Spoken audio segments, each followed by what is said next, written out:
Hello दोस्तों, नमस्कार। SMKC channel में मैं आप सभी लोगों का दिल से बहुत बहुत स्वागत करता हूं। दोस्तों, वीडियो को स्टार्ट करने से पहले जरूर कहना चाहूँगा, आज के दिन दो इंपॉर्टेंट वीडियो अपलोड हो चुके हैं। दोनों वीडियो की लिंक मैंने नीचे डिस्क्रिप्शन बॉक्स में दे दी, जरूर उनको स्टडी कर लेना। फर्स्ट टाइम विजिट किया चैनल को सब्सक्राइब करना and free stock market classes को भी फॉलो कर सकते हो। लिंक ऊपर आई बटन पे नीचे डिस्क्रिप्शन बॉक्स में मिल जाएगी। तो चलिए दोस्तों, इस वीडियो को स्टार्ट कर लेते हैं। सो दोस्तों, अभी हम लोग आ चुके हैं बिल्कुल हमारे नॉर्मल स्क्रीन के ऊपर। आज के दिन बाजार ने जो गिरावट दिखाई है, इसको हम लोग कह सकते हैं जबरदस्त गिरावट। यस, बहुत ही शानदार गिरावट हम लोग को यहाँ पे देखने को मिली है। उसके पीछे का रीजन भी मैं आप लोगों को बता चुका, फर्स्ट वीडियो आप लोगों ने देखा होगा। अभी सबसे ज़्यादा जो सवाल आते हैं कि ऐसी गिरावट का तो फायदा उठाना चाहिए कि नहीं। ऑब्वियसली उठाना चाहिए, राइट। अभी उठाना चाहिए मतलब डायरेक्टली जाके लमसम अमाउंट कभी लगाना नहीं होता, वो तो बेवकूफ़ी है, क्योंकि एग्जैक्टली वो कहाँ तक गिरेगा वो तो अनसर्टिनिटी रहती है, वो हम लोग एग्जैक्टली कोई भी वहाँ पे नहीं बता सकता। सो यहाँ पे सबसे ज़्यादा अगर कोई कमेंट आता है, सो सर ऐसे कौन से स्टॉक है जो कि हम लोग इस गिरावट में यहाँ पे मतलब खरीद सके बाय करने के लिए, पर यहाँ पे हम लोग को रिस्क भी कम चाहिए। मतलब हम लोग कह सकते कि रिस्क फ्री स्टॉक की यहाँ पे बातें हो रही है। मतलब ये गिरावट के चलते जो नए लोग रहते हैं उनमें डर बहुत ज़्यादा होता है कि बाजार गिरा तो वो और डरेंगे, और बाजार 3 से 4 दिन गिरा तो वो एग्जिट ही हो जाएंगे, राइट। हालांकि जो लोग एक्सपीरियंस है बाजार में, उन सभी लोगों को पता है ये गिरावट जो चीज़ें होती है वो सब टेम्पररी होती है। तेज़ी जब मार्केट भागता है वो आप सभी लोगों ने एक्सपीरियंस भी किया होगा। 2020 अभी तो हुआ है। सो ओवरऑल टॉपिक यही है कि इस वीडियो में हम लोग बात करने वाली यूजुअली 4 से 5 स्टॉक्स की, जो कि फंडामेंटली बहुत ही स्ट्रांग है। एंड अगर आप लोग इन शेयर्स को गिरावट में भी आंख बंद करके भी खरीदते हो, फिर भी आप लोगों का लॉस होना ऑलमोस्ट नेक्स्ट टू इम्पॉसिबल है। देखिए, 100% आप लोग सेफ तो बोल नहीं सकते। बाजार में आप कितना भी बोलो 1% तो रिस्क रहेगी ही रहेगी, राइट। बट फॉर्मेलिटी के लिए मैं सारी चीज़ें बोल रहा हूँ, वरना देखा जाए तो ये 4 स्टॉक बहुत बढ़िया है। एंड मैं इसके पहले भी बहुत बार वीडियो बना चुका, एंड वो मेरा टारगेट ही यही था कि रिटेल इन्वेस्टर को इनके बारे में पता चले। पर जैसे मैंने कहा कि इन स्टॉक्स को खरीदना है आपको, तो कुछ कंडीशंस है। एंड वो कंडीशंस क्या है, तो सबसे पहले आप लोगों ने बाय ऑन डिप्स करना पड़ेगा या फिर एसआईपी मोड करना पड़ेगा। ये क्या होता है बाय ऑन डिप्स? अगर किसी के पास 1 लाख रुपए, फॉर एग्जाम्पल 1 लाख रुपए, तो जाके 1 लाख रुपए लगाना नहीं होता है। वो सबसे बड़ी बेवकूफ़ी वाली स्ट्रैटेजी होती है, राइट। हमेशा आप लोगों ने उन चीज़ों को डिवाइड करना होता है। अब चाहो तो इसको 10,000 के 10 अलग अलग स्लॉट्स बना सकते हो, 20,000 के प्लस स्लॉट बना सकते हो। एंड जैसे भी आपको मौका मिले गिरावट में, आप लोग 20,000 लगा लगा के उनको एवरेज कर सकते हो। ये एक सबसे बेस्ट, जिसको हम लोग एसआईपी के माध्यम से ही चीज़ें यहाँ पे जानते हैं। सो ये चीज़ें आपको करनी आनी चाहिए, क्योंकि अगर मैं बात करूँ इन स्टॉक्स की, तो यहाँ पे और भी गिरावट के चांसेस ज़्यादा है। अभी आप बोलोगे और भी गिरावट के चांसेस ज़्यादा है, तो आप बता क्यों रहे? दोस्तों, यही तो कह रहा हूँ, जहाँ पे लोग ज़्यादा डरेंगे एंड जो स्टॉक फंडामेंटली स्ट्रांग है, जैसे मैंने कहा ना कि ये स्टॉक खत्म नहीं हो सकते, नंबर 1 स्टॉक्स में आप लोगों को यहाँ पे बता रहा हूँ। सो वहाँ पे थोड़ी हिम्मत चाहिए, एंड ये हिम्मत कुछ शेयर होल्डर्स ने दिखाई है इससे पहले भी। जब बाजार 2020 में गिरा था, तभी मैं आपको प्रूफ के साथ उस वीडियो का लिंक भी दे दूंगा। तो यही कहना चाहूँगा, थोड़ी सी हिम्मत चाहिए। बट हिम्मत का अर्थ ये नहीं कि आप लोग लोन लेके पैसा लगा दो, पैसा नहीं है तो उधारी ले लो और लगा दो, ये बिल्कुल भी नहीं करना है। सिस्टमेटिकली धीमा धीमा यहाँ पे काम करना है। सो ऐसे 4 स्टॉक मैं आपको बताने वाला हूँ दोस्तों, जहाँ पे अगर गिरावट हुए तो आप आंख बंद करके पैसा लगा सकते हैं। एंड मार्क माई वर्ड्स कि ये स्टॉक्स और भी यहाँ पे गिरावट दिखा सकते हैं, एंड उसके पीछे का लॉजिक भी मैं आपको बताने वाला हूँ। सो यही स्टॉक मैं आपको क्यों बता रहा हूँ, तो उसके पीछे की अभी लॉजिक है। बट वीडियो को आखिर तक देख लेना, क्योंकि वो सारे फ्लो में चीज़ें होनी चाहिए। सो दोस्तों, अभी हम लोग आ चुके हैं नॉर्मल स्क्रीन के ऊपर। तो सबसे पहले अगर आप लोग यहाँ पे देखोगे तो बजाज फाइनेंस, ये दोस्तों अगर आप लोग देखोगे बजाज फाइनेंस, ये कंपनी अगर आपको जितनी गिरावट में मिलती है आप लोग खरीद सकते हो। अभी लोगों को पता चल चुका है मैं यूजुअली कौन से स्टॉक की बात करने वाला है। मैं वापस कह रहा हूँ, मेरा टारगेट ही वही था, क्योंकि म्यूचुअल फंड भी यही करते हैं दोस्तों, बड़े बड़े इंस्टीट्यूशंस यही करते हैं। बजाज फाइनेंस अपने सेक्टर का नंबर 1 है। जैसे मैं बार बार कहता हूँ, इसके अंडर भी मतलब इसको टक्कर देने वाले जो कॉम्पिटिटर इसके, वो इतने छोटे छोटे कंपनीज है।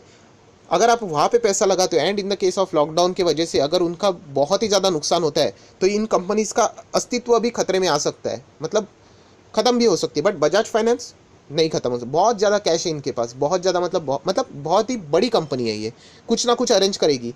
फंडिंग भी चाहिए तो कल ये बोलेगी हमें फंडिंग चाहिए, क्यूआईपी ला सकती है, तो लोग रेडी भी हो जाएंगे, इन्वेस्टर रेडी भी हो जाएंगे। ये इनकी ताकत होती है।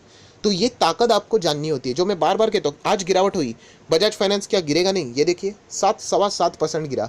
गिरावट में ये मत बोलना कि गिरेगा नहीं। कमबैक वाले स्टॉक में आपको बता रहा हूँ, हमेशा ये पॉइंट नोट करके चलना कि स्टॉक ऐसे चुनने होते जो गिरावट में गिरे तो सही, बट आगे आने वाले फ्यूचर में वो कमबैक दिखा दे, राइट। एंड ये स्टॉक कमबैक दिखाने वाले ही है। सो बजाज फाइनेंस जितना गिरे आप चाहो तो बाय एंड डिप्स लगा सकते हो, बहुत ही शानदार स्टॉक है। अभी नेक्स्ट सवाल यही आएगा, सर अगर ये गिरता ही रहा तो एग्जैक्टली कहाँ तक गिरावट रुकेगी, कब कम बैक करेगा, बाउंस बैक होगा, ये किसी को नहीं पता होता है। हमेशा हम लोगों को ट्रांचेस में यहाँ पे इन्वेस्ट करना होता है। मैं अगर पुरानी बात कर दूँ, जब लास्ट टाइम जब बजाज फाइनेंस गिरा था 4,000 के आसपास था, हम लोगों ने 3,000 से ही शुरुआत कर दी थी। यस, 3,000 से, मेरे वीडियोस मिल जाएंगे। पर वो 3,000 से गिरते गिरते आ गया था लगभग 1,700 के आसपास। बट जितना गिरावट हमने हो सके हम लोगों ने खरीद लिया, एंड ओवरऑल जो एवरेज प्राइस था आज हम लोग का ज़बरदस्त प्रॉफिट दे रहा है। आज भी वो लोग बेचेंगे, आज भी आप देख सकते हैं हमारा जो एवरेज था वो 2,500 के करीब आ गया था, एंड आज आप लोग देख सकते हो ये आज भी 4,500 है, आराम से बेच के वो निकल सकते हैं। सो ये पॉइंट, ये प्रैक्टिकल जो बातें मैं आप लोगों को बता रहा हूँ, जब तक आप खुद भी इसको महसूस नहीं करोगे इसकी पावर आपको समझ में नहीं आएगी। सो बजाज फाइनेंस ये पहला स्टॉक है, एंड मैं स्पेसिफिकली फाइनेंस सेक्टर वाले स्टॉक आपको बता रहा हूँ। क्यों? अभी आप बोलोगे एनपीएस के भी इशू आएंगे, तो इसलिए तो मैंने कहा कि और भी गिर सकते हैं, पर ये खत्म नहीं होंगे। ये पॉइंट आपको समझ में आना चाहिए। मैं बता चुका हूँ कि एनपीए ये बजाज फाइनेंस का प्रॉब्लम नहीं है, ये तो सारे जितने भी फाइनेंस सेक्टर की कंपनी उनका प्रॉब्लम है। अगर बजाज फाइनेंस जैसी कंपनी एनपीए को झेल नहीं पाएगी तो बाकी स्टॉक्स को छोड़ ही देना, वो तो कितने छोटे छोटे कंपनी है। तो ये पॉइंट आपको पता होना चाहिए। सो बजाज फाइनेंस ये पहली पिक है जो कि मैं आपको यहाँ पे बता रहा हूँ। 12 अप्रैल की बात करें, सो 28% की डिलीवरीज हम लोग को यहाँ पे देखने को फिलहाल मिल रही है। देन अगर हम लोग बात करें तो दोस्तों नेक्स्ट स्टॉक है बजाज फाइनेंस के ही बिरादरी का आप बोल सकते हो, मतलब एनबीएफसी सेक्टर का, एचडीएफसी लिमिटेड। सो एचडीएफसी भी मतलब ज़बरदस्त स्टॉक्स है। HDFC bank, HDFC AMC life, इसका ये होल्डिंग कंपनी है। मतलब आप अंदाज़ा लगा सकते हैं इन कंपनीज को कुछ हो ही नहीं सकता, मतलब ना के बराबर है। इतनी बड़ी बड़ी ये कंपनी है, 4.37 ट्रिलियन का मार्केट कैप है, आप अंदाज़ा लगा सकते हो, राइट। तो ये जितने स्टॉक अगर गिरते हुए आपको मिले तो आप लोग धीमे धीमे करके खरीदना है, लमसम अमाउंट लगाना नहीं होता है। पर ये कमाल के स्टॉक है दोस्तों। एंड जैसे मैंने कहा, मैं आपको प्रूफ भी दिखाऊंगा कि पुराने टाइम पे भी मैंने इन स्टॉक्स के बारे में आपको बताया था, तब इनका लेवल क्या था। 64% आप देख सकते क्या लोगों ने खरीदा है। देखो 37 लाख से भी ज़्यादा ट्रेड हुआ है, एंड 24 से 25 लाख डिलीवरीज उठाई है। लोगों को बराबर पता होता है कौन से स्टॉक खरीदने होते हैं। सर और गिरेंगे, गिर सकते हैं। एनपीएस का इशू सबके लिए सेम है, जो मैं बार बार बता रहा हूँ आप लोगों को। ये कोई इनका खुद का घर का मामला नहीं है, इंटरनल मामला नहीं है। वो अगर इनमें होगा तो बाजू पड़ोसी वाले जो इनके कॉम्पिटिटर है उनको भी वो चीज़ें झेलनी है। एंड ये इतने बड़े कंपनीज है कि बड़े इन्वेस्टर अभी इनमें पैसा लगाना शुरू कर देते हैं, क्योंकि एक यहाँ पे अश्योरिटी होती है कि ये डूबेंगे तो नहीं। देन अगर हम लोग बात करें तो एचडीएफसी के बाद एचडीएफसी बैंक बहुत ही कमाल की बैंक है। मैं इससे पहले भी बोल चुका, टॉप 5 में यहाँ पे आ जाती है, राइट। लास्ट टाइम हम लोगों ने देखा था 700 के करीब आई थी, मतलब 700-800 के रेंज में। ज़बरदस्त बैंक है, राइट। मैं इससे पहले भी बोल चुका हूँ, अगर एचडीएफसी बैंक को कुछ हुआ ना तो आधा इंडिया मतलब साफ हो जाएगा। मतलब इतना ज़बरदस्त इनका आप लोग कह सकते हो बैलेंस शीट है, इनका जो डिपॉजिट्स है, जो रिकॉर्ड है इनका इतना ज़बरदस्त है।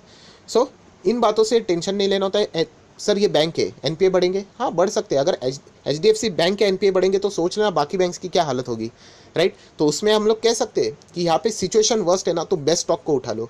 सो एचडीएफसी बैंक भी, अभी तक जितने भी मैंने बताए ना, HDFC, Bajaj finance, HDFC bank, अपने अपने सेक्टर के रिस्पेक्टिव सेक्टर की क्या है, नंबर 1 कंपनीज है। तो इसलिए कह रहा हूँ कि टॉप वालों को पिक करना है, एंड चेन से आप लोग आगे बढ़ सकते हो। 49 से 50% की डिलीवरीज आज हम लोग को एचडीएफसी बैंक में भी देखने को मिल रही है। एंड मुझे नहीं लगता कि आखिरी स्टॉक बताने की ज़रूरत है। एंड आखिरी स्टॉक है दोस्तों Bajaj Finserv. Debt free stock है, महंगा ज़रूर है बट बहुत ही कमाल का स्टॉक है। एंड बजाज फिनसर्व भी सेम चीज़, बहुत ही शानदार है, नंबर 1 है, आप लोग बोल सकते हो। सब कुछ चीज़ें आप लोगों को यहाँ पे मिल जाएगी, राइट। यहाँ पे कम से कम डिलीवरीज हम लोग को देखने को मिलती है यूजुअली, फिर भी 35 to 36% रेयरली यहाँ पे हम लोग को इस स्टॉक में भी देखने को मिल रही है। सो दोस्तों जैसे मैंने आप लोगों को कहा कि यहाँ पे बात कौन सी स्टॉक की हो रही है, H2B2 स्टॉक्स की। सो दोस्तों अभी आप लोग सोच रहे थे, जैसे मैंने आपको कहा कि H2B2 स्टॉक्स क्यों, तो दोस्तों ये देखिए निफ्टी 50 तो आप लोगों को पता है, अभी ये भी बात मैं बहुत बार बता चुका हूँ। आपको पता है कि निफ्टी 50 आज किधर भी हो, आने वाले नेक्स्ट 5 से 10 साल में वो इधर नहीं रहने वाला है, वो ऊपर रहने वाला है। वो कहीं पे जाए बट आप लोगों को पता है वो रहने, उसकी जर्नी तो ऊपर ही रहने वाली है। एंड अगर हम लोग बात करें निफ्टी 50 के वेटेज की, तो आप लोग खुद देख सकते हो, मैं सेक्टर वाइज वेटेज की बात कर रहा हूँ, तो आप खुद देख सकते हो नंबर 1 सेक्टर है, 38% कौन कॉन्ट्रीब्यूट कर रहा है, फाइनेंशियल सर्विसेज। यस दोस्तों, फाइनेंशियल सर्विसेज वाला सेक्टर यहाँ पे सबसे ज़्यादा हम लोग को कंट्रीब्यूट करते हुए देखने को मिल रहा है, 38%। एंड इसी सेक्टर को अगर आप लोग डिटेल में भी देखना चाहते हो, फाइनेंशियल सेक्टर, तो अभी आप लोग यहाँ पे देख सकते हो फाइनेंशियल सेक्टर के मतलब कॉन्स्टिट्यूट, मतलब कौन कौन इसमें इन्वॉल्व आता है, तो आप लोग देख सकते हो। ये देखिए सबसे पहले HDFC bank, then HDFC limited 25 से 17, एंड जो बाकी 2 स्टॉक मैंने बताया Bajaj finance and Bajaj Finserv, यहाँ पे भी आप देख सकते हो अच्छा खासा कंट्रीब्यूशन हम लोग को देखने को मिल रहा है। अभी आप ये भी बोलोगे सर ये बाकी स्टॉक्स तो इससे भी बढ़िया है, तो यहाँ पे भी हम लोग चले जाते हैं। सो जैसे मैंने कहा कि एक कॉम्बो होता है दोस्तों, कॉम्बो मतलब H2B2 स्टॉक, ये एक कॉम्बो है H2B2, जहाँ पे म्यूचुअल फंड सबसे ज़्यादा हम लोग को निवेश करते हुए देखने को मिलते हैं। इनकी जो चाल होती है ना वो एक साथ हम लोग को दौड़ते हुए देखने को मिलते हैं, एंड इसीलिए मैंने आप लोगों को बताया। आप चाहो तो मैंने जैसे कहा, आप चाहो तो इसमें कोटक बैंक भी ऐड कर सकते हो, आपकी मर्जी, राइट। बट जैसे मैंने आपको बताया ये 4 स्टॉक गजब के, आप चाहो तो कोटक बैंक भी कर सकते हो, वहाँ पर भी मतलब गजब का स्कोप है, राइट। बट इनका कॉम्बो आप देख सकते हैं अलग अलग सेक्टर में, एक इंश्योरेंस है, एक बैंक है, एक हाउसिंग NBFC है, राइट। बजाज फाइनेंस भी एक है NBFC देखने को मिल रही, तो एक अलग लेवल का कॉम्बो हम लोग को देखने को मिल जाता है। और जैसे मैं आप लोगों को कहता हूँ कि इन कंपनीज की अगर मैं बात करूँ तो अभी आपको गिरावट देखने को मिल रही है। एक साल वाले जो शेयर होल्डर्स है ये देखिए 100% के रिटर्न्स पे बैठे हुए। आज भी मैं कहना चाहूँगा जो इनके पुराने शेयर होल्डर है ना, हमें कोई फर्क नहीं पड़ रहा है, आज भी हम लोग इसमें गजब के रिटर्न पे। हाँ, सिर्फ इतना ही फर्क हुआ कि पहले 25 मिलता था, अभी थोड़ा सा 23-20 के आसपास यहाँ पे देखने को मिल रहे हैं। 5 साल की बात करें तो आप देख सकते हैं 560 समवेयर अराउंड 400। तो यही कह रहा हूँ कि अगर आप लोग यहाँ पे इंटर भी करोगे तो बिग डिस्क्लेमर स्टार लगाकर बोल रहा हूँ, लॉन्ग टर्म के लिए इंटर करना पड़ेगा, शॉर्ट टर्म की कोई भी गारंटी यहाँ पे नहीं होती है। और दोस्तों सेम चीज़ अगर आप लोग देखना चाहते हो HDFC बैंक एंड लिमिटेड, मतलब बैंक एंड HDFC लिमिटेड में, तो ये देखिए एक साल की परफॉर्मेंस 59, 51, 5 साल की अगर हम लोग बात करें 150 के आसपास, 1.25% के मतलब 122% के आसपास। तो कंपनी गजब की है चारों के चारों। एंड अगर आपको पुराना वीडियो देखना है जैसे मैंने आपको कहा था, तो ऊपर आई बटन पे क्लिक करके देख लेना ये स्टॉक लास्ट टाइम कहाँ तक गिरे थे। जैसे मैंने आप लोगों को उस टाइम पे भी मैंने वीडियो बनाया था, एंड मैंने क्लियर कट टाइटल में भी लगाया था कि एग्जिट नहीं करना है, क्या एग्जिट करे करके पूछ रहे थे, बिल्कुल भी एग्जिट नहीं करना है, गजब के स्टॉक है। आपको विश्वास नहीं होगा अगर आप इस वीडियो को देख लोगे कि ये स्टॉक कहाँ तक गए थे, एंड उस लेवल से अगर ये स्टॉक यहाँ तक आते हैं तो ये गिरावट तो इतनी सी है, वहाँ से तो आराम से कम बैक कर लेंगे। ये कॉन्फिडेंस आपको इस वीडियो से मिल जाएगा जो मैं ऊपर आई बटन पे आप लोगों को दे रहा हूँ।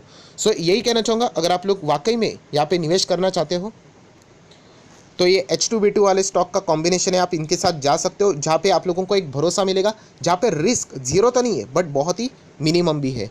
एंड जैसे मैंने आप लोगों को कहा, बहुत सारे लोग कमेंट कर रहे हैं ये तो मैंने सेफ बनाया, अभी इससे रिलेटेड भी एक आखिरी वीडियो में बनाऊंगा कि कौन से स्टॉक आप चाहो तो यहाँ पे सिलेक्ट कर सकते हो, पोर्टफोलियो बना सकते हो ऐसे, उसमें थोड़े से रिस्की स्टॉक भी बताऊंगा, वो आज के दिन का आखिरी वीडियो रहेगा। बट अगर आप सेफ खेलना चाहते हो तो H2B2 बेस्ट स्टॉक है। बट 2 कंडीशन जो मैं बार बार बोल चुका हूँ, इसको निगलेक्ट मत करना। एक, buy on dips SIP mode में निवेश करना पड़ेगा, मतलब धीमे धीमे करके, लमसम नहीं चलेगा। एंड सेकेंड, लॉन्ग टर्म, ये अगर इसमें से एक भी पहिया टूट गया तो फिर आपकी गाड़ी फिसल जाएगी। सो आई आशा करता हूँ आपको मेन चीज़ समझ में आएगी, एक्जैक्टली मैं क्या बोलने की कोशिश कर रहा हूँ, तो जरूर लाइक एंड शेयर कर देना। So that's it, thank you very much दोस्तों, we will be meeting our next video, तब तक के लिए बाय बाय।